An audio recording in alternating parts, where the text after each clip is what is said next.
Hi everybody, this is Vin Bali. Today I'm here with Fernando from Auto King. Today we're going to show you how we make sure our vehicles are clean every day and after every trip. How you doing, Fernando? Good, yourself? Good. I know with everything going on in the world, there's a lot of concern about travel.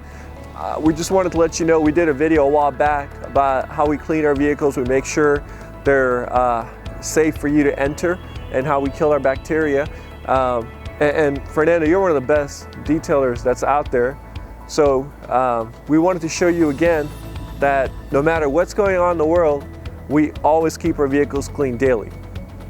And what's your method usually when you come in to clean these vehicles?